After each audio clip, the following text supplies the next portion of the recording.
নমস্কার বন্ধুরা, তোমরা সবাই কেমন আছো? আশা করি সবাই খুব ভালো আছো। তো তোমাদের আশীর্বাদ এবং ভালোবাসা আমিও খুব ভালো আছি।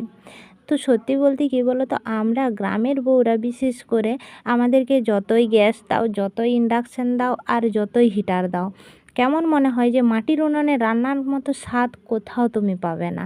আর যেখানেই থাকি আমরা, যদি সেইভাবে আমাদের সুযোগ থাকে, আমরা সবসময় চেষ্টা করি একটু মাটির উনুনে রান্না করলে হয়তো ওই রান্নার স্বাদটা একটু আরও বেশি হবে। তো সেই জন্য আমিও যেখানেই থাকি আমি মোটামুটি উনুনের ব্যবস্থা করেই ফেলি। তাতে হচ্ছে তোমার দোকান থেকে কেনা হোক বা নিজের হাতে বানানো হোক। তো ভালো কিছু আর সুন্দর কিছু মানে ফল পাওয়ার জন্য আমাদেরকে তো একটু কষ্ট করতেই হবে। তো তার জন্য আমি আগের দিন রাত্রেবেলায় যতটা লেপালেপি করেছিলাম, বাকিটা আজকে সকালবেলায় করলাম। কেন বলো তো, নতুন করে না লেপলে মানে ফাট ধরছিল উনুনটা।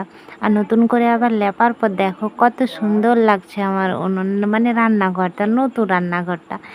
আর একদিন আমি রান্না করেছিলাম, রান্না করার পরেও দেখছি ফাটছে, তার উপরে আরেকবার আমি মাটি দিয়ে লেপলাম। লেপার পর আমার রান্নাঘরটা কেমন লাগছে অবশ্যই তোমরা কিন্তু কমেন্টে জানিও। কোনো নতুন জিনিস বানালে সেটা যতক্ষণ না তুমি ব্যবহার করছো, মনটা কেমন কেমন একটা লাগে।